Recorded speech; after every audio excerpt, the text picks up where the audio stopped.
কুয়েটের শিক্ষার্থীদের দুপক্ষের সংঘর্ষে থমথমে ক্যাম্পাস, হামলাকারীদের বিচার, ভিসি প্রভিসির পদত্যাগ সহ 5 দফা। ঢাবিতে ছাত্রদল বৈষম্য বিরোধীদের বিক্ষোভ।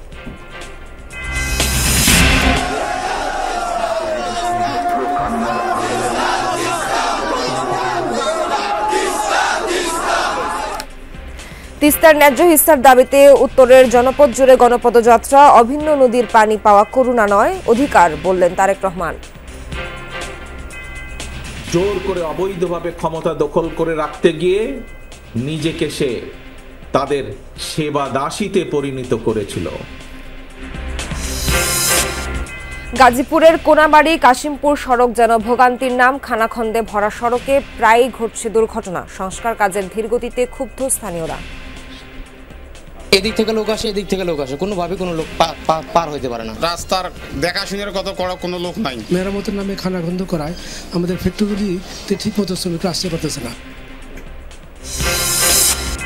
সুনামগঞ্জে 31 কোটি টাকার সোলার মিনি গ্রিড প্রকল্পে 9-6-3 বছর ধরে বিদ্যুৎহীন 5 গ্রামের মানুষ। পুরো অর্থ হাতিয়ে নিয়েছে ঠিকাদারি প্রতিষ্ঠান। আগেও যে সাময়িক দিত বড় জোর 4-5 ঘন্টা, এরপরে এটা বন্ধ হইতো, তো মানুষের তো কোনো কাজই হইতো না। এখানে শুধু তারা এইটা দিয়ে প্রতারণা করে আত্মসাৎ করেছে এবং অপচয় করেছে, এলাকার ক্ষতি করেছে।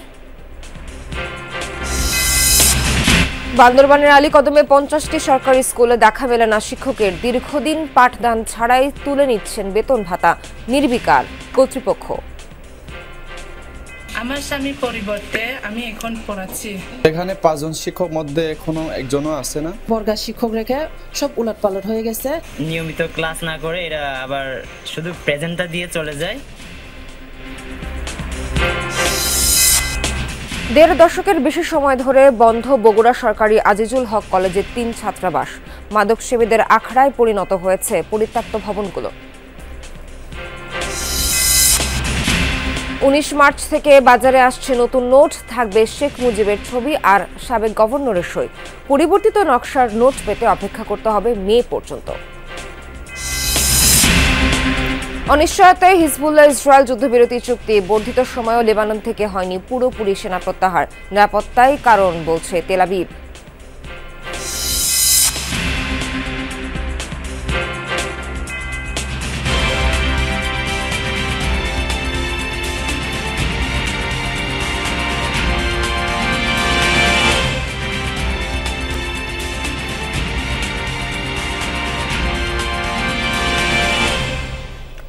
শুভ সকাল, স্বাগত সবাইকে। আমন্ত্রণ যমুনা নিউজে। এতক্ষণ শিরোনাম দেখছিলেন, পুরো খবর জানাতে সঙ্গে আছি নাবিলা সোহার। দুপক্ষের সংঘর্ষে রণক্ষেত্র খুলনা প্রকৌশল বিশ্ববিদ্যালয় কুয়েট। আহত হয়েছেন অর্ধ শতাধিক। এজন্য ছাত্রদলকে দায়ী করেছে সাধারণ শিক্ষার্থীরা। তবে ছাত্রদল পাল্টা দায়ী করেছে ছাত্র শিবির ও নিষিদ্ধ ছাত্রলীগকে। এদিকে হামলার বিচার, উপাচার্যের পদত্যাগ সহ 5 দফা দাবি জানিয়েছে শিক্ষার্থীরা। ক্লাস পরীক্ষা বন্ধ রাখার ঘোষণা দিয়েছে তারা। পরে দাবিগুলো মেনে নেওয়ার আশ্বাস দিয়েছেন বুয়েট উপাচার্য। মঙ্গলবার দুপুর থেকেই এমন চিত্র কুয়েটে। উত্তাল ক্যাম্পাস, দফায় দফায় সংঘর্ষে জড়ায় দুপক্ষ। কুয়েটে ছাত্র রাজনীতি নিষিদ্ধের দাবিতে ক্যাম্পাসে বিক্ষোভ মিছিল বের করে সাধারণ শিক্ষার্থীরা। এরপরই ছড়িয়ে পড়ে উত্তেজনা। সাধারণ শিক্ষার্থীদের অভিযোগ, হামলাকারীরা বহিরাগত, তারা ছাত্র দলের অনুসারী। সংঘর্ষে রণক্ষেত্রে পরিণত হয় গোটা ক্যাম্পাস। আশপাশের এলাকাতেও ছড়িয়ে পড়ে সংঘাত। আমাদের হুমকি দিচ্ছে যে ক্যাম্পাসে করবো, রাজনীতি আনবো, তোরা কিভাবে কর এই বলছে বলে আমাদের বড় ভাইদের গায়ে হাত তুলতে গেছে, তাদের গালাগালি করছে। তখন যখন আমরা মাঝখানে ঘুরে আমরা যখন সেফটিতে গেছি তখন তারা ওই আক্রমণ চালাইছে। ছাত্র দলের ছাত্রীরা আমাদের মাঠ পর্যন্ত আসছে, আমাদের মাঠ পর্যন্ত এসে আমাদের পিঠে কোপাইছে। 2 ঘন্টা কোনো প্রশাসন আসে নাই, আর্মি আসে, পুলিশ কেউ আসে নাই। কুয়েটের নাম ব্যবহার করে তারা চাচ্ছে কুয়েটে সেই ছাত্রলীগ আমলের মতো অপরাজনীতি ঢুকাইতে ছাত্র দলের। এ ঘটনার জন্য ছাত্র শিবির ও নিষিদ্ধ ছাত্রলীগকে দায়ী করেছে ছাত্রদল। বৈষম্য বিরোধী এবং আমরা বিভিন্ন গোপন সংগঠনের সদস্যরা মিলে তারা আজকে একটা সময় মানববন্ধন এবং মিছিলের আয়োজন করে। ওই মিছিলের সামনে থেকে পিছনে এসে আমাদেরকে জেরা করে, জেরার মুখে ফেলে আমাদেরকে ধরে টেনে হিসড়ে আমাদের অনেককে আহত করছে। আমরা একটা ছোট্ট একটা র্যালি নিয়ে যাচ্ছিলাম এবং এটা শান্তিপূর্ণ ছিল, কিন্তু বৈষম্য বিরোধী ছাত্র আন্দোলনের সমর্থকরা আমাদের উপরে আক্রমণ করে। পরে পুলিশ ও সেনাবাহিনী গিয়ে পরিস্থিতি নিয়ন্ত্রণে আনে। ক্যাম্পাসে মোতায়েন করা হয়েছে 2 প্লাটুন বিজিবি। এক একজন এক এক গ্রুপ এক একটা কথা বলছে, যে কারণে আমরা এখন এই অর্থ জানা কথা নিয়ে আসলে কোনো কমেন্ট করা এই মুহূর্তে সমীচীন। আমরা চেষ্টা করতেছি সিচুয়েশনটাকে নর্মাল করার জন্য।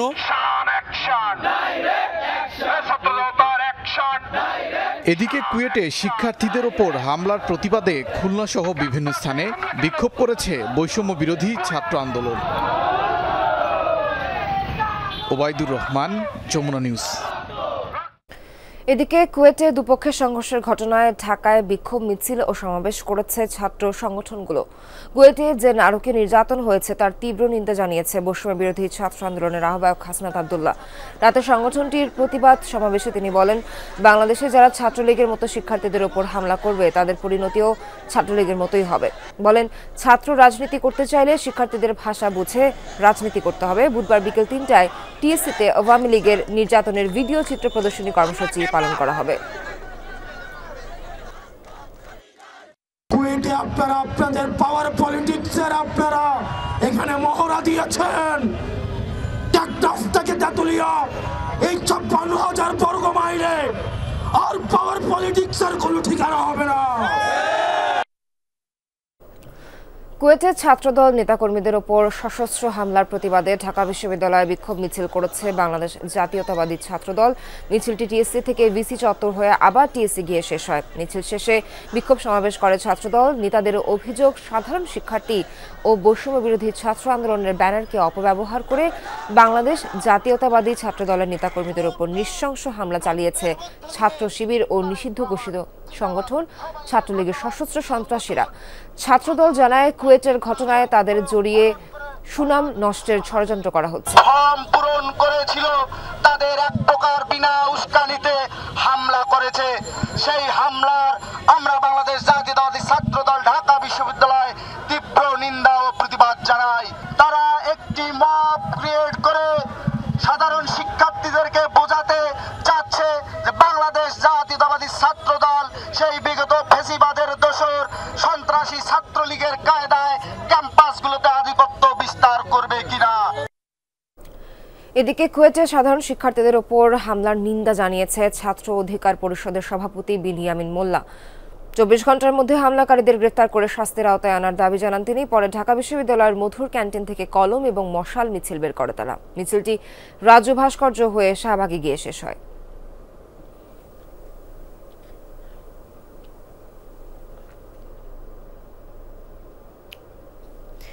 ন্যায্যতা নিশ্চিতে প্রতিবেশী দেশের সাথে হওয়া সকল একতরফা চুক্তি পুনর্মূল্যায়নের আহ্বান জানিয়েছেন বিএনপির ভারপ্রাপ্ত চেয়ারম্যান তারেক রহমান। বলেছেন, ভারতের অপ্রতিবেশী সুলভ আচরণের কারণে তিস্তা এখন অভিশাপ।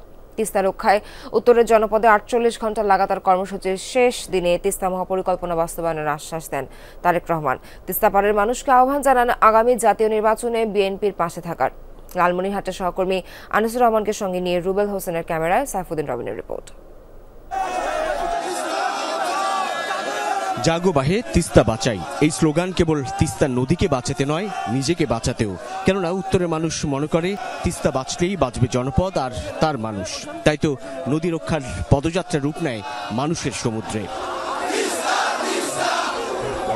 পায়ে পায়ে এগিয়ে চলা এই গণপদযাত্রায় অংশ নেন তিস্তা তীরবর্তী গণমানুষ। অভিন্ন নদীর পানির ন্যায্য হিস্সা বুঝে নিতে আর তিস্তা মহাপরিকল্পনা বাস্তবায়নের দাবিতে পথে নামে তারা।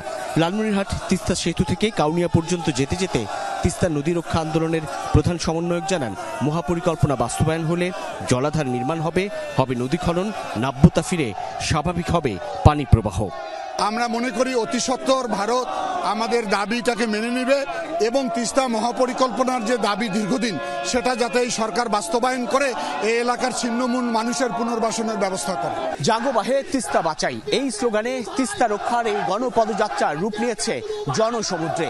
তারা বলছে তিস্তা নদী রক্ষা করতে পারলে কিংবা তিস্তা মহাপরিকল্পনা বাস্তবায়ন করা সম্ভব হলে বেঁচে যাবে গোটা উত্তরের জনপদ, উন্নত হবে তাদের জীবনযাপন, জীবনমান।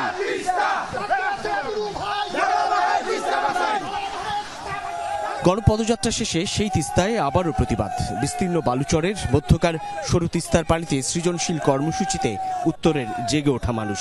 কেউ প্লেকার্ড হাতে দুপারে দাঁড়িয়ে, কেউ গোসল করতে করতে জানালেন ভারতের পানি আগ্রাসনের প্রতিবাদ। তিস্তা পানি এখন মনে করেন যে ভাইসে ওঠে, ফসল মার যায়, ঘরের ভিতরে পানি উঠে। আমাদের আবার চুপেত করতে হলে আমাদের তিস্তায় খনন করতে হবে। আমাদের তিস্তায় যখন খনন করতে হবে তখন আমরা সাধারণ মানুষ বাঁচতে পাবো, আবার চুপেত করতে পাবো। আমরা এই 48 ঘন্টার কর্মসূচি অবস্থান অব্যাহত রেখেছি। আমাদের এই কর্মসূচি বাস্তবায়ন না হওয়া পর্যন্ত আমরা আমাদের আন্দোলন অব্যাহত রাখবো ইনশাআল্লাহ। তিস্তার নদী রক্ষা আন্দোলনের 48 ঘন্টার লাগাতার কর্মসূচির দ্বিতীয় দিনে নদী তীরবর্তী 5 জেলার 11টি স্থানে ভার্চুয়ালি যোগ দিয়ে তিস্তা পাড়ের মানুষদের প্রতি সংহতি জানান বিএনপির ভারপ্রাপ্ত চেয়ারম্যান।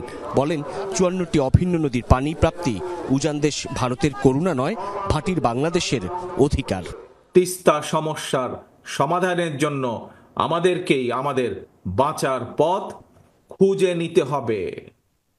দেশীয় এবং আন্তর্জাতিকভাবে সকল সম্ভাব্য বিকল্পকে কাজে লাগাতে হবে এবং এ কারণেই আমরা মনে করি পানির ন্যায্য হিস্যা আদায় করতে জাতিসংঘ সহ সংশ্লিষ্ট সকল আন্তর্জাতিক ফোরামে জোরালোভাবে বাংলাদেশের দাবি তুলে ধরতে হবে। একই সাথে প্রতিবেশী দেশের সাথেও আমাদেরকে কূটনৈতিক কাজ করতে হবে, কূটনৈতিকভাবে আলোচনা শুরু করতে হবে। আবার ইনশাল্লাহ জনগণের ভোটে বিএনপি রাষ্ট্র পরিচালনার দায়িত্ব পেলে অবশ্যই আমরা সকলকে সাথে নিয়ে তিস্তার সমস্যার সমাধান করব। তারেক রহমান ভারতের অপ্রতিবেশী সুলভ আচরণের কথা তুলে ধরেন। পতিত সরকারের আমলে ভারতের সঙ্গে হওয়া ট্রানজিট সহ সকল অসম চুক্তি পুনর্বিবেচনার আহ্বান জানান তিনি। এই ভারত শুধু পলাতক স্বৈরাচারকেই মনে রেখেছে, বাংলাদেশের জনগণকে তারা মনে রাখেনি। জোর করে অবৈধভাবে ক্ষমতা দখল করে রাখতে গিয়ে নিজেকে সে তাদের সেবা দাসীতে পরিণত করেছিল। প্রয়োজনে সকল অসম, অন্যায্য এবং একতরফা যে সকল চুক্তি, এগুলো পুনর্মূল্যায়ন কিংবা পুনর্বিবেচনা করা দরকার। জাতীয় নির্বাচন নিয়ে উপদেষ্টাদের ভিন্ন ভিন্ন বক্তব্য আওয়ামী লীগকে বিশৃঙ্খলা সৃষ্টির সুযোগ করে দেয় বলেও মন্তব্য করেন বিএনপির ভারপ্রাপ্ত চেয়ারম্যান। আগামী জাতীয় নির্বাচনে বিএনপির পাশে থাকতে উত্তর জনপদের মানুষের প্রতি আহ্বানও জানান তারেক রহমান। গণতন্ত্রের পক্ষের শক্তি কিংবা সরকারের কোনো হঠকারী সিদ্ধান্তের কারণে যাতে এই খুনি পলাতক স্বৈরাচার আর তার দোসররা পুনর্বাসনের সুযোগ না পায়, সে ব্যাপারে আমাদের সকলকে সতর্ক থাকতে হবে। ফারাক্কা থেকে ফেলানি নানান উদাহরণ টেনে সীমান্তবর্তী অঞ্চলের এই কর্মসূচি থেকে ন্যায্যতার ভিত্তিতে নিজ দেশের জনগণের স্বার্থ রক্ষার কথা বলেন বিএনপির ভারপ্রাপ্ত চেয়ারম্যান তারেক রহমান। জাগো বাহে তিস্তা বাঁচাও, জাগো বাহে দেশ বাঁচাও। সাইফুদ্দিন রবিন, যমুনা নিউজ, লালমনিরহাট। এদিকে অভিন্ন নদীর পানির ন্যায্য হিস্সা এবং তিস্তা মহাপরিকল্পনা বাস্তবায়নের দাবিতে বিভিন্ন পয়েন্টে কর্মসূচি পালিত হয়েছে। 2 দিনের কর্মসূচিতে যোগ দিয়ে বিএনপি নেতা গয়েশ্বরচন্দ্র রায় বলেন, আন্তর্জাতিক আইন অনুযায়ী ভাটির দেশি পানির মালিক। অন্যদিকে আমির খসরু মাহমুদ চৌধুরী বলেন, তিস্তা নদীতে পর্যাপ্ত পানি না থাকায় অন্তত 15 লাখ টন চাল ও গম কম উৎপাদন হচ্ছে। যতদিন ন্যায্য পানি না আসবে ততদিন আন্দোলন চলবে। পানির ন্যায্য হিস্সার দাবিতে এই জনস্রোত তিস্তা ব্রিজের লালমনিরহাট প্রান্ত থেকে শুরু হয়ে রংপুরের কাউনিয়া বাজার পর্যন্ত গণপদযাত্রা। 70 আতিয়ার রহমান তিস্তা পাড়ের বাসিন্দা। নদীগর্ভে হারিয়েছেন সর্বস্ব, সেই নদী পাড়েই নিজের পুঞ্জীভূত ক্ষোভ নিয়ে এসেছেন পাওনা বুঝে নিতে। ভটমারি ইউনিয়ন আর ডাউবাড়ি ইউনিয়ন, সেখানে আমাদের জমি জায়গা যখন ভাঙি চলে যায়, আমাদের ভাই ভাগি চলে যায় দিনাজপুরে, আমরা যাই চলবেড়া ইউনিয়নে। এই আমাদের দুঃখের কাহিনী, কি বলবো। দাবি জানানোর এই মিছিলে ছিলেন রাজনৈতিক কর্মী, কৃষক, মজুর সবাই। আয়োজকদের মতে অভিন্ন এই অববাহিকার 5 জেলা উত্তরের শস্য ভাণ্ডার হিসেবে পরিচিত, কিন্তু উজানে ভারত একতরফা পানি প্রত্যাহার করে নেওয়ায় ন্যায্য অধিকার থেকে বঞ্চিত প্রান্তিক কৃষক। দাবি উঠেছে মহাপরিকল্পনা বাস্তবায়নের। অসময় ছাড়া অসময় পানি দেয়, যে সময় পানি দেয় সময় আমাদের বন্যা ফসল খাওয়া যায়, আর এই সময় পানির দরকার, এখন পানি নাই। তিস্তার পানি না হলে অত্র অঞ্চলের অর্থনৈতিক উন্নয়নটা সাধিত হচ্ছে না। স্কুল ভেঙে যায়, বাড়ি ভেঙে যায়, অনেক মানুষ মারা যায়। এই নদীর ভাঙনে আমরা রক্ষা চাই। আমরা যেন আর মানবিক এই সমস্যায় না পড়ি নদী ভাঙনে, সেই থেকে উদ্ধারের জন্য আপনার তিস্তা মহাপরিকল্পনা বাস্তবায়ন চাই। পদযাত্রার এক পর্যায়ে প্রতিবাদ স্বরূপ নদী হেঁটেই পাড়ি দেন আন্দোলনকারীরা। কর্মসূচির বিভিন্ন পয়েন্টে যোগ দেন বিএনপি নেতাকর্মীরা। বলেন, বিগত সরকারের নতজানু পররাষ্ট্রনীতির কারণেই অধিকার বঞ্চিত লাখো মানুষ। আন্তর্জাতিক নদী আইন অনুযায়ী ভাটির দেশ পানির মালিক। ভারত থেকে যে বাঁধের মাধ্যমে পানি আটকানো হয় সেটা আন্তর্জাতিক আইনে বেআইনি। যখন এই তিস্তার দাবি আসছে, পানির দাবি আসছে, তখনই দেখা যাচ্ছে এটা বারবার পিছিয়ে দেওয়া হচ্ছে। অথচ অন্য নদী, আমরা ফেনী নদী দেখেন, সেখানে 7টা চুক্তি সই হয়ে গেছে, সেখানে ভারত লাভবান হচ্ছে। কিন্তু বাংলাদেশের যেখানে পানি পাওয়ার কথা, যেটা ম্যানেজমেন্ট পরিচালনার কথা, সেগুলো বারবার পিছিয়ে দেওয়া হচ্ছে। কুড়িগ্রাম, লালমনিরহাট, রংপুর, গাইবান্ধা ও নীলফামারী জেলার 11টি পয়েন্টে একসাথে শুরু হয় দুদিনের এই কর্মসূচি। হুমায়ুন রশিদ, যমুনা নিউজ। ভোগান্তির আরেক নাম গাজীপুর সিটির কোনাবাড়ি কাশিমপুর সড়ক। বছরের পর বছর ধরে বেহাল ব্যস্ত এই সড়কটি। চলাচলে যাত্রী ও পথচারীদের দুর্ভোগের সীমা নেই। ভাঙাচোরা রাস্তায় প্রায়ই ঘটছে দুর্ঘটনা। মালামাল পরিবহন নিয়ে বিপাকে আশপাশের কারখানাগুলো। বহু বছর বন্ধ থাকার পর মাস 6 আগে আবারও উন্নয়ন কাজ শুরু হলেও ধীর গতির কারণে ক্ষুব্ধ স্থানীয়রা। এক যুগেরও বেশি সময় ধরে এই অবস্থা সড়কটির, অথচ গাজীপুর নগরীর একটি গুরুত্বপূর্ণ রাস্তা এটি। অবিশ্বাস্য মনে হলেও এটাই সত্যি। কোনাবাড়ি থেকে কাশিমপুর পর্যন্ত 8 কিলোমিটার এই সড়কটি পড়েছে সিটি কর্পোরেশনের 5, 6, 7 ও 9 নম্বর ওয়ার্ডের মধ্যে। এসব এলাকায় রয়েছে শত শত পোশাক কারখানা। প্রতিদিন ছোট বড় হাজারো যানবাহনের চলাচল এই পথে, অথচ সড়কটি জুড়েই অসংখ্য খানাখন্দ। সামান্য বৃষ্টিতেই তলিয়ে যায় পানিতে। বেহাল সড়কে কোথাও কোথাও হেঁটে চলাই দায়। অটোগুলো উল্টে যায়, আমরাও পড়ে যাই। আমাদের অনেক লোকজন এখানে অনেক ধরনের আহত হচ্ছে। এই কাশিমপুর জোরন কোনাবাড়ি যে রোড, এটা একটা শিল্প এলাকার মধ্যে দিয়ে রোডটা গেছে। বিগত কিছুদিন পূর্বে মেরামতের নামে খানাখন্দ করায় আমাদের ফ্যাক্টরিগুলিতে ঠিক মতো শ্রমিকরা আসতে পারতেছে না। যে জায়গায় অফিস আসতে আমাদের 15 মিনিট সময় লাগে, ওই জায়গায় প্রায় 45 মিনিট আগেই বাসা থেকে বের হতে হয়। একটা ভোগান্তি। প্রতিটা ওয়ার্কারের 5 মিনিট, 7 মিনিট, 10 মিনিট করে প্রতিদিন লেট হইতেছে। এদিক থেকে লোক আসে, এদিক থেকে লোক আসে, কোনোভাবে কোনো লোক পার হইতে পারে না। ভাঙাচোরা সড়কটিতে প্রায়ই ঘটে দুর্ঘটনা। যানবাহন চালকদের কাছে যেন আতঙ্কের এক নাম কোনাবাড়ি কাশিমপুর আঞ্চলিক সড়ক। মাঝে মধ্যে 2-1 জায়গায় সংস্কার হলেও তা টেকেনি বেশি দিন। দীর্ঘদিনেও সড়কটি ঠিক না হওয়ায় ক্ষুব্ধ স্থানীয়রা। এখান থেকে তো মোটরসাইকেল তো দূরের কথা, মানুষ চলাই তো বড় দুষ্কর। যে অবস্থা দেখা যাচ্ছে রাস্তার দেখাশোনার কত করা কোনো লোক নাই। যাত্রীর দুর্ভোগ্য, গাড়িওয়ালার দুর্ভোগ্য। নতুন গাড়ি নেয় 6 মাসের মধ্যে গাড়ি ভাঙচুর হয়ে যায়। যাত্রী গাড়ির মধ্যে থাকে না, আইআরি ড্রাইভারের মারবে ধরে। বছরের পর বছর রাস্তাটি চলাচলের অনুপযোগী থাকায় ক্ষতির মুখে পোশাক শিল্প। ব্যাহত হচ্ছে মালামাল পরিবহন। শিপমেন্ট হওয়ার সময় দেখা যায় আমার খুব জরুরি শিপমেন্ট, যে আমার এতটার মধ্যে আমার পোর্টে পৌঁছতে হবে। সেক্ষেত্রে দেখা যায় অনেক সময় মাথায় করে লোডাররা সেই রাস্তার উপরে গিয়ে কার্টুন করে নিয়ে যাচ্ছে, কারণ গাড়ি আসা যাওয়ার কোনো অবস্থা নাই। কাজটি এত ধীর গতিতে চলছে যে আমাদের পরিবহন, কাঁচামাল আমদানি এবং রপ্তানির ক্ষেত্রে আমরা ব্যাপক সমস্যার মধ্যে আছি। আমাদের যে এই কমপ্লেক্সে প্রায় 5 থেকে 7 হাজার শ্রমিক, কর্মকর্তা, কর্মচারী, যাদেরকে পায়ে হেঁটে ফ্যাক্টরিতে আসতে হচ্ছে এবং বাড়িতে ফিরে যেতে হচ্ছে। মাঝে মধ্যে আমাদের শ্রমিক কর্মকর্তারা দুর্ঘটনায় পতিত হচ্ছে। 2016 সালে সড়কটির কোনাবাড়ির দিকে 1 কিলোমিটার পর্যন্ত আরসিসি ঢালাই দেয়া হয়, নির্মাণ করা হয় ড্রেনও, কিন্তু এরপর অদৃশ্য কারণে বন্ধ হয়ে যায় কাজ। মাস 6 আগে আবারও কাজ শুরু হলেও তা চলছে ধীর গতিতে। কাজের গতি বাড়ানোর আশ্বাস সিটি কর্পোরেশনের তত্ত্বাবধায়ক প্রকৌশলীর। গাজীপুর সিটি কর্পোরেশনের মেয়র এবং প্রশাসক, রাষ্ট্রীয় যে ক্রাইসিসটা ছিল, সব কিছু মিলিয়ে ওনাদের আগমন প্রস্থানের কারণে কিছু সময় নষ্ট হয়েছে। ইতিমধ্যে আমাদের কাজ শুরু হয়েছে এবং আমরা খুব শীঘ্রই কাজটা আরও দ্রুত গতিতে এগিয়ে নিতে পারবো বলে আমি আশাবাদী। ড্রেন সহ 7 কিলোমিটার রাস্তা আরসিসি ঢালাইয়ের জন্য বরাদ্দ 66 কোটি টাকা। জাহিদ হাসান, যমুনা নিউজ।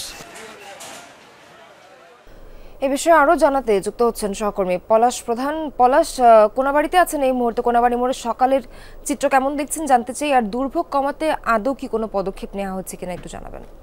সোহার, যদি আমি এখন থেকে ঠিক 10 মিনিট আগের কথা বলি, সেক্ষেত্রে বলবো যে আমার পিছনে যে সড়কটি রয়েছে, অর্থাৎ এটি হচ্ছে কোনাবাড়ি কাশিমপুর একটি প্রধান সড়ক। এখানে কিন্তু যদি বলি হাজার তাও ভুল হবে। কিছুক্ষণ আগে যে দৃশ্যটি দেখেছি, কয়েক লক্ষ শ্রমিক আসলে এখানে যাতায়াত করছে। যেহেতু তাদের 8টার সময় প্রত্যেকটি কলকারখানা তাদের হাজিরা দিতে হয়, সেক্ষেত্রে যে দৃশ্য দেখেছি আসলে এই যে রাস্তার দুপাশে যে খানাখন্দ রয়েছে, বিশাল গর্ত রয়েছে, সেটিতে কিন্তু বেশ কয়েকজন পড়েও গিয়েছে, সেই দৃশ্য কিন্তু আমরা ধারণ করেছি এবং তাদের সাথে কথা বলেছি যে এই চিত্র শুধু সকাল, বিকেল এবং দুপুরে যে তারা কারখানা থেকে লাঞ্চ করতে চায়, এই 3 সময় মূলত তাদের এই বিপাকে পড়তে হয় এই রাস্তা দিয়ে। অর্থাৎ কোনাবাড়ি থেকে কাশিমপুরের যে 7 কিলোমিটার রাস্তা রয়েছে, এটি মূলত দুর্ভোগের একমাত্র কাঁটা হয়ে দাঁড়িয়েছে এই সড়কটি। এই সড়কের পাশে দুপাশে কিন্তু রয়েছে কয়েকশো শিল্প কলকারখানা এবং আবাসিক বসবাসকারীর যে বাড়িঘরগুলো। তারা কিন্তু প্রত্যেকেই বলছিল যে এই যে রাস্তার যে একটি ড্রেনেজ কাজ চলছে, এটি চলছে প্রায় 4 থেকে 5 মাস যাবত। অর্থাৎ এই যেভাবে পড়ে রয়েছে সেইভাবে কিন্তু রয়েছে। অর্থাৎ স্থানীয়রা বলছে যে তাদের বাসাবাড়ির যে ময়লাগুলো রয়েছে, সেই ময়লাগুলো কিন্তু আসলে এইখানে পরেই প্রায় হাঁটু পর্যন্ত পানি জমে থাকে। অর্থাৎ যে কোনো মুহূর্তে এই পানিতে পড়ে কিন্তু তারা যে কোনো মুহূর্তে আসলে বড় দুর্ঘটনা ঘটেছে, এমন একাধিক ঘটনা ঘটেছে। অর্থাৎ তারা সবকিছু মিলে আসলে এই সড়কটি, অর্থাৎ 7 কিলোমিটার সড়কটি নিয়ে অনেকটাই বিপদগ্রস্ত, অনেকটাই বিপাকে পড়ে আছে এখানকার স্থানীয় এবং পোশাক কলকারখানার শ্রমিকরা। ধন্যবাদ পলাশ, সবশেষ তথ্য জানাচ্ছিলেন। সবার মধ্যকার মধ্যপন্থী অবস্থান ধরে রাখতে আহ্বান জানিয়েছেন উপদেষ্টা মাহফুজ আলম। নিজের ভেরিফাইড ফেসবুক অ্যাকাউন্টে এক পোস্টে এই আহ্বান জানান তিনি। মাহফুজ লেখেন, এই অভ্যুত্থান সবার, সেজন্যই মাস্টারমাইন্ড নামক মিডিয়ার তৈরি হাইপকে শুরুতেই প্রত্যাখ্যান করেছেন তিনি। অনেকগুলো পক্ষের সাথে বসে সব সিদ্ধান্ত নিতে হয়েছে উল্লেখ করে বলেন, এটি সবার অংশগ্রহণ ও পরামর্শের ফসল, কেউই অনুল্লেখযোগ্য নয়। তবে সাধারণ মানুষ অবশ্যই পাবলিক, প্রাইভেট থেকে শুরু করে মাদ্রাসা, স্কুল, কলেজের ছাত্রদেরকে নেতৃত্ব হিসেবে মানতে বলে দাবি করেন। বলেন, সবাইকে নিয়ে এগোতে হবে, তবে নাশকতাকারীদের বাদ দিয়ে। নিজের অতীতের স্ট্যাটাসের জন্য দুঃখ প্রকাশ করেন তিনি। লিখেন, কোনো বক্তব্য হয়তো কারো কারো মনে কষ্ট দিয়েছে, বিশেষ করে তৌহিদি জনতা বলাটা। যারা বক্তব্যের কারণে নারাজ, নাখোশ হয়েছেন, তাদের কাছে আন্তরিকভাবে দুঃখ প্রকাশ করেন মাহফুজ আলম।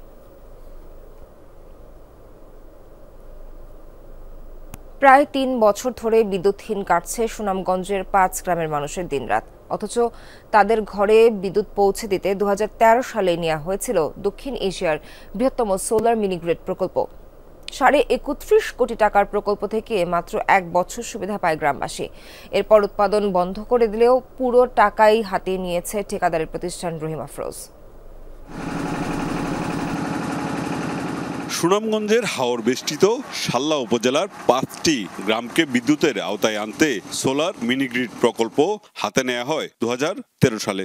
31 কোটি 43 লাখ টাকার প্রকল্পে পিক আওয়ারে অগ্রাধিকার দেয়া হয় 4 শতাধিক পরিবারকে। প্রকল্প বাস্তবায়নে 20 কোটি 30 লাখ টাকা দেয় জলবায়ু পরিবর্তন ট্রাস্ট। 2018 সালে প্রকল্পের কাজ শেষ হলে মাত্র 1 বছর ঠিকমতো বিদ্যুৎ সুবিধা পায় গ্রামবাসী। এরপর থেকেই দেখা দেয় বিভ্রাট। সবশেষ 2022 সালে বন্যায় ক্ষতিগ্রস্ত দেখিয়ে বন্ধ করা হয় উৎপাদন। প্রকল্পটা যে সময় আনা হয় সেই সময় আমরা বুঝতেই পারছি না এটা যে এই ধরনের ঘটনা। যখন আনছে যা আমরা 6 ঘন্টা করে বিদ্যুৎ 1 বছর পাইছি। 33 কোটি 42 লক্ষ প্রায় 43 লক্ষ টাকা এখানে শুধু তারা এইটা দিয়া প্রতারণা করে আত্মসাৎ করেছে এবং অপচয় করেছে, এলাকার ক্ষতি করেছে। প্রত্যেকটা বাড়ি বাড়ি মিটার আছিল, মিটার নিচে গিয়ে এখন আর এই পল্লী বিদ্যুতের মিটার দিতেছে না।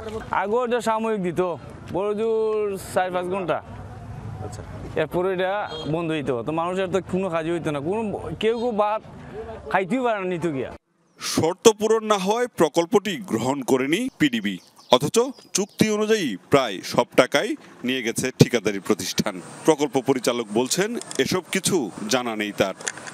এইখানের তথ্য তো এই যে একটা তথ্য বলতে এখানকার যে টেন্ডার ডকুমেন্ট বা এই ধরনের কোনো তথ্যই আমার কাছে নেই। কি করা যায় সেটা নিয়ে 4 সদস্য বিশিষ্ট কমিটি গঠন করা হয়েছে। ওই কমিটি সরজমিনে পর্যবেক্ষণ করে ঢাকাতে প্রতিবেদন প্রস্তুত পর্যায়ে আছে।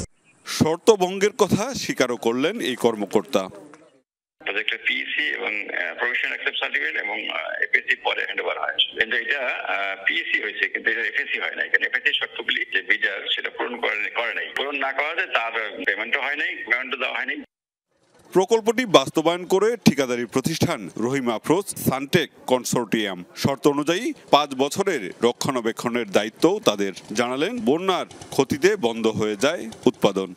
মেইনটেনেন্সের কারণে এদের ডুবে গেছিল, এটা তো ওই যে 22 সালের বন্যা তো শুনছেন, ভয়াবহ বন্যা, তো ওই সময় ডুবে যাওয়ার পরে আমরা পিডিবি কে জানাইছি যেন ডুবে গেছে, এটা তো ফোর্স মেজরের ভিতরে পড়ে। ঠিক আছে, আমার তো শুধু মেইনটেনেন্স, এখন আমার মেইনটেনেন্স করলে তো ডুবে গেলে তো আমার কিছু করার থাকে না। সবশেষ তথ্য অনুযায়ী 4.5 বছরে 2,82,652 ইউনিট বিদ্যুৎ ব্যবহার করে 497 জন গ্রাহক। প্রতিদিন গড়ে 0.38 ইউনিট, যে চিত্রই বলে দেয় কতটুকু কার্যকর ছিল এই প্রকল্প। মাহবুবুর রহমান রিপন, যমুনা নিউজ, সুনামগঞ্জ। শিক্ষার্থীরা চেনে না শিক্ষককে, দেশে এমন স্কুলও আছে। একটি দুটি নয়, বান্দরবানের দুর্গম অঞ্চল আলীকদমে অন্তত 50টি সরকারি স্কুল চলছে এভাবেই। স্কুল আছে, শিক্ষার্থীও আছে, কিন্তু আসেন না শিক্ষকরা। বছরের পর বছর না পুড়িয়েই নিচ্ছেন বেতন ভাতা, কিন্তু নির্বিকার কর্তৃপক্ষ। বান্দরবান প্রতিনিধি বাটিং মার্মা পাঠানো তথ্যচিত্র নিয়ে রিপোর্ট। ম্যানকিউ ম্যানকপাড়া সরকারি প্রাথমিক বিদ্যালয়টি বান্দরবানের দুর্গম অঞ্চল আলীকদমে, যে স্কুলের শিক্ষার্থীরা চেনে না শিক্ষকদের। তোমার প্রধান শিক্ষকের নাম কি জানো? জানো না? মাস্টার কয়জন আছে জানো? তোমাদেরকে কে পড়ায়? কাজল স্যার। ও কি এই স্কুলের শিক্ষক? না। শুধু এটি নয়, আলীকদমের রায়তুমণি, পাইয়া কারবারি পাড়া স্কুল সহ 50টি স্কুলের চিত্র একই। ইউএনডিপি ও জেলা পরিষদের উদ্যোগে 2010 ও 2013 সালে নির্মিত এসব স্কুল 2017 সালে জাতীয়করণ হয়। শিক্ষক নিয়োগে স্বজনপ্রীতির অভিযোগ ছিল শুরু থেকে। সরেজমিনে গিয়ে দেখা যায় গত 8 বছরে মাত্র 3 থেকে 4 বার স্কুলে গিয়েছেন এমন শিক্ষকও আছেন। ক্লাস ছাড়াই নিচ্ছেন বেতন ভাতা। সবচেয়ে আশ্চর্যের বিষয়, অনেক শিক্ষক তাদের বদলি রেখেছেন। স্থানীয়রা যাদের বলেন বর্গা শিক্ষক। আমাকে 6000 করে দিত, তো ওনারা কিন্তু এখন স্কুলে আসে নাই। আমার স্বামীর পরিবর্তে আমি এখন পড়াচ্ছি। এখানে 5 জন শিক্ষক মধ্যে এখনো একজনও আসে না, তো এখানে হচ্ছে একজন বর্গা টিচার হিসেবে রাখছে এরা। এক সপ্তাহে 1 দিন 2 দিন এইভাবে আসে। এমনিতেই পিছিয়ে পড়া জনপদ, তার উপর শিক্ষকদের অনুপস্থিতির কারণে সন্তানদের পাঠদান ব্যাহত হওয়ায় উদ্বিগ্ন স্থানীয়রা। মাস্টার নয়তে 7 বছর 10 বছর ইকেলাই নয়তে আর জিরভুয়া, ওরা খনদের এখানে আসে না, ওখানে থাক না, কিছু করে না ওরা। আরো বর্গা শিক্ষক রেখে সব উলটপালট হয়ে গেছে। নিয়মিত ক্লাস না করে এরা আবার শুধু প্রেজেন্টটা দিয়ে চলে যায়। এখানে ছাত্রছাত্রী তো আমি দেখছে, শিক্ষকরাকে আমি দেখে নাই। এই পাড়ায় পঙ্গু শিক্ষার বৃদ্ধি পাচ্ছে। বছরের পর বছর এই অনিয়ম চললেও কিছুই জানে না সংশ্লিষ্ট কোনো কর্তৃপক্ষ।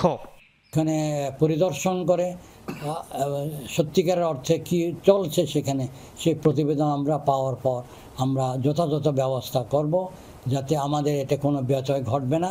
শিক্ষকের অনুপস্থিতি এবং বর্গা শিক্ষকের ব্যাপারে আপনি বলেছেন, ওইটা তদন্তের মাধ্যমে এটা যথাযথ ব্যবস্থা নেওয়া হবে। মামুন রশিদ অভি, যমুনা নিউজ। 16 বছর ধরে বন্ধ বগুড়ার সরকারি আজিজুল হক কলেজের 3টি ছাত্রাবাস। পরিত্যক্ত ভবনগুলো মাদক সেবীদের নিরাপদ আখড়ায় পরিণত হয়েছে। 6 বছর আগে ছাত্রীদের জন্য একটি আবাস নির্বাচনের কাজ শেষ হলেও এখনো সেখানে কাজ শুরু করতে পারেনি কর্তৃপক্ষ। পরিত্যক্ত ভবন, নিরিবিলি বাধাহীন পরিবেশ। উত্তর জনপদের অন্যতম পুরনো কলেজের শের-ই-বাংলা ফজলুল হক হল পরিণত হয়েছে মাদক সেবীদের আখড়ায়। শুধু এই একটি ছাত্রাবাসই নয়, বগুড়ার সরকারি আজিজুল হক কলেজের ছাত্রদের আরও দুটি আবাস বন্ধ হয়ে আছে প্রায় 16 বছর ধরে। বছর কয়েক আগে চালুর উদ্যোগ নেওয়া হলেও শেষ পর্যন্ত তা হয়নি। একে তো ছাত্রাবাসের অভাবে ভোগান্তিতে শিক্ষার্থীরা, অন্যদিকে মাদক সেবনের নিরাপদ আশ্রয়ে রূপ নিয়েছে ছাত্রাবাসগুলো। তালমনিয়ার থেকে এখানে পড়াশোনা করতে আসে, গাইবান্ধা, এদিকে সিরাজগঞ্জ, রাজশাহী, নাটোর থেকে আসে। আসলে হল একটা অনেক গুরুত্বপূর্ণ। বিভিন্ন জায়গায় মেসে থাকতে হয় এবং অনেক হয়রানির শিকার হয়েছে, অর্থনৈতিক একটা ব্যাপার স্যাপার আছে। ছাত্র নেতারা বলছেন, ভবন বরাদ্দের জন্য কলেজ কর্তৃপক্ষের কাছে দাবি জানানো হয়েছে। 24শে অভ্যুত্থান কিন্তু দেখিয়ে দিয়েছে আমরা কিন্তু ফ্যাসিস্টকে প্রতিহত করেছি সেই সময়। তাহলে আমরা আর একাধিপত্য কোনো ছাত্র সংগঠন কোনো হলগুলোতে যেন না করতে পারে, সেই বিষয়ে আমরা জোর দাবি জানাবো। আমাদের অধ্যক্ষ মহোদয়ের সাথে এই বিষয়টি নিয়ে বসেছিলাম এবং তিনি আমাদেরকে আশ্বস্ত করেছে যে অতি তাড়াতাড়ি যত দ্রুত সম্ভব এই হলগুলো চালু করবে। অধ্যক্ষ বলছেন, দীর্ঘদিন ব্যবহার না থাকায় ছাত্রাবাসগুলো সংস্কারেরও অনুপযোগী হয়ে পড়েছে।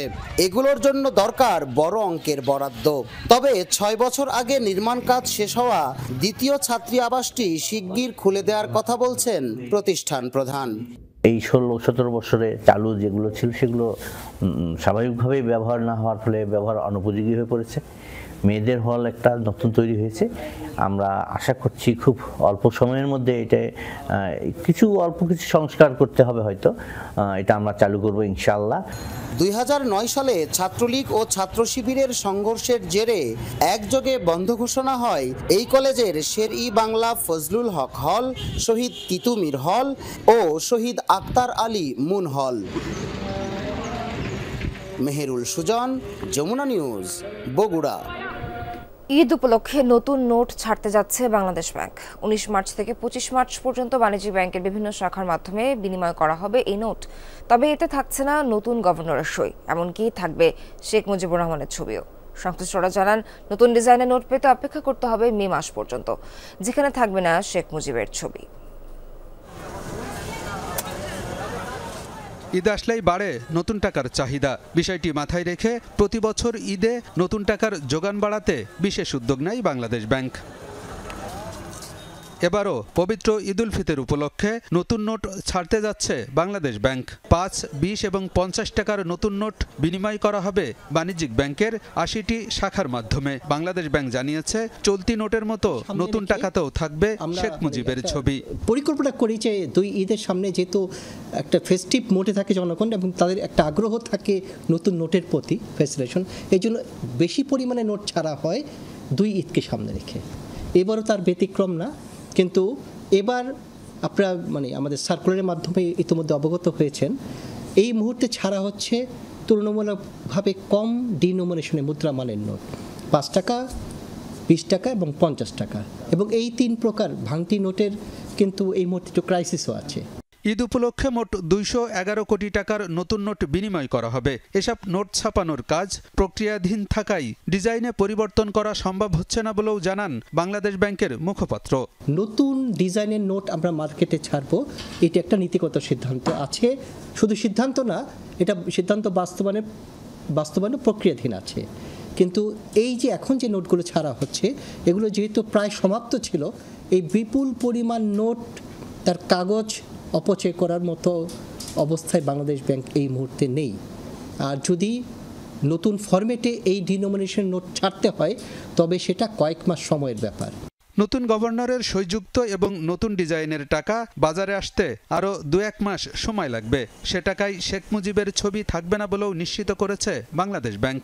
বর্তমান গভর্নর স্যারের স্বাক্ষরে অচিরেই, দ্যাট ইজ এপ্রিলের শেষ ভাবে বা মের প্রথমার্ধে আমরা নতুন নোট ছাড়বো বলে আশা করছি, যেটা এখন চলমান রয়েছে, যেটা এপ্রিল মেতে যেগুলো আসবে এখন যেমন ছবি আছে সেখানে ছবি থাকবে না। আলমগীর হোসেন, যমুনা নিউজ, ঢাকা। পটুয়াখালীর বাউফলে 3টি যাত্রীবাহী বাসে অভিযান চালিয়ে প্রায় 14 মন জাটকা ইলিশ জব্দ করা হয়েছে। মঙ্গলবার রাতে পৌর শহরের টিএনটি অফিসের সামনে এই অভিযান পরিচালনা করেন সিনিয়র উপজেলা মৎস্য কর্মকর্তা সাইফুল ইসলাম। বলেন, গোপন তথ্যের ভিত্তিতে তারা জানতে পারেন যাত্রীবাহী বাসে করে এই রুটে জাটকা ইলিশ রাজধানী আনা হচ্ছে। পরে ঢাকাগামী মুন পরিবহন, অন্তরা পরিবহন ও ডলফিন পরিবহন নামের 3টি যাত্রীবাহী বাসে অভিযান চালিয়ে জাটকা ইলিশ জব্দ করা হয়। কোম্পানিগুলোর বিরুদ্ধে আইনি পদক্ষেপ গ্রহণের আশ্বাস প্রশাসনের। যুদ্ধ বন্ধে 3 বছর আগে রাশিয়ার সাথে সমঝোতার সুযোগ ছিল ইউক্রেনের। মঙ্গলবার ফ্লোরিডায় সংবাদ সম্মেলনে এমন মন্তব্য করেন মার্কিন প্রেসিডেন্ট। সৌদি আরবে মস্কো ওয়াশিংটন আলোচনায় কিয়েভকে সাথে না রাখা প্রসঙ্গে প্রশ্নের জবাবে কথা বলেন তিনি। জানান, চাইলে এত ভূমি ও প্রাণহানি এড়িয়েই সহজেই করা যেত সমাধান। বৈঠকে অংশ নিতে না পারা ইস্যুতে ইউক্রেনের উদ্বেগ উড়িয়ে দেন ট্রাম্প। দেশটিতে দীর্ঘদিন নির্বাচন আয়োজন না হওয়া ইস্যুতেও করেন বিদ্রূপ। প্রেসিডেন্ট ভলোদিমির জেলেনস্কিকে এখনও ইউক্রেনীয় জনগণের প্রতিনিধি মানতে দ্বিধার কথা জানান ট্রাম্প। ইউরোপীয় দেশগুলো ইউক্রেনের শান্তিরক্ষী পাঠাতে চাইলে বাধা দেবেন না বলেও জানান। চলতি মাসেই রুশ প্রেসিডেন্ট ভ্লাদিমির পুতিনের সাথে সাক্ষাৎ করতে পারেন বলেও জানান ডোনাল্ড ট্রাম্প। বর্ধিত সময়েও লেবানন থেকে সম্পূর্ণভাবে সেনা প্রত্যাহার করেনি ইসরায়েল। এতে অনিশ্চয়তা হিজবুল্লাহর সাথে তেল আবিবের যুদ্ধবিরতি চুক্তি, যা সর্বাত্মক যুদ্ধের শঙ্কা ছড়াচ্ছে। ভূখণ্ডে একজন ইসরায়েলি সেনা থাকলেও সেটিকে দখলদারিত্ব হিসেবেই দেখবে লেবানন, এমন হুঁশিয়ারি দিয়েছে দেশটি। অন্যদিকে নিরাপত্তাজনিত কারণেই আংশিকভাবে সেনা উপস্থিতি রাখা হয়েছে বলে জানিয়েছে ইসরায়েল। যুদ্ধবিরতির বর্ধিত সময়সীমা অনুযায়ী 18 ফেব্রুয়ারির মধ্যেই দক্ষিণ লেবানন থেকে সম্পূর্ণরূপে সেনা প্রত্যাহারের কথা ছিল ইসরায়েলের। তবে এ দফায়ও তাতে কর্ণপাত করেনি নেতানিয়াহু প্রশাসন। এবারও শর্ত মেনে লেবানন থেকে সেনাদের পুরোপুরি সরিয়ে নেয়নি তেল আবিব। সীমান্তবর্তী বেশ কিছু স্থান থেকে প্রত্যাহার করে নিলেও এখনও দক্ষিণাঞ্চলীয় 5টি স্থানে সেনা উপস্থিতি বজায় রেখেছে আইডিএফ। তাদের দাবি, অঞ্চলগুলোতে এখনও হিজবুল্লাহর শক্ত অবস্থান রয়েছে, আর তাই আংশিকভাবে সরানো হয়েছে সেনা। যুদ্ধবিরতি চুক্তি অনুযায়ী উত্তর থেকে সেনাদের সরিয়ে নিচ্ছি। নিরাপত্তার স্বার্থে সাময়িকভাবে কৌশলগত 5টি স্থানে সেনাদের রাখা হয়েছে। হিজবুল্লাহ চুক্তি লঙ্ঘন করে এখনও তাদের সদস্যদের লিটানি নদীর দক্ষিণে মোতায়েন রেখেছে। যদিও ইসরায়েলের এমন অজুহাত মানতে নারাজ লেবানন। বৈরুতের কড়া হুঁশিয়ারি, আর একটি সেনাকেও তাদের মাটিতে সহ্য করা হবে না। যে কোনো উপায়ে মোকাবেলা করা হবে দখলদারিত্ব। লেবাননে 1 ইঞ্চি ভূমিতেও ইসরায়েলি উপস্থিতি বজায় থাকলে সেটিকে দখলদারিত্ব হিসেবে বিবেচনা করা হবে। আন্তর্জাতিক আইনও সেটাই বলছে। লেবানন তার অধিকার এবং নিজ ভূখণ্ডের সার্বভৌমত্ব রক্ষায় প্রতিশ্রুতিবদ্ধ। যে কোনোভাবেই আমরা ইসরায়েলি সেনাদের প্রত্যাহার নিশ্চিত করব। এদিকে সংঘাত সহিংসতা বন্ধ করে কূটনৈতিক পথে সংকট নিরসনের আহ্বান জানিয়েছেন সাধারণ লেবানিজরা। এইসব ক্ষেত্রে কূটনীতিকে সুযোগ দেওয়া উচিত, কেননা লেবাননের সরকার এখনো দুর্বল। তারা এ ধরনের বড় সিদ্ধান্ত সহজেই নিতে পারবে না। প্রথমত, ইসরায়েল আমাদের শত্রু, তাদের বিশ্বাস করা যাবে না। আমরা দেখেছি তারা কিভাবে চুক্তি লঙ্ঘন করেছে। তারা যদি বলে যে সেনা প্রত্যাহার করা হচ্ছে, তাহলে আর একটি সেনাও লেবাননে থাকার কথা নয়। এর আগে গেল মাসে সেনা প্রত্যাহারের ডেডলাইন পার হলেও দক্ষিণ লেবাননে সেনা উপস্থিতি বজায় রাখে তেল আবিব। চাওয়া হয় অতিরিক্ত সময়সীমা, তবে এবারও তা পেরিয়ে গেলেও কথা রাখেনি নেতানিয়াহু প্রশাসন। দীর্ঘ 15 মাসের সংঘাতের পর গেল বছরের নভেম্বরে হিজবুল্লাহর সাথে যুদ্ধবিরতি চুক্তি করে ইসরায়েল। অনিক রহমান, যমুনা নিউজ।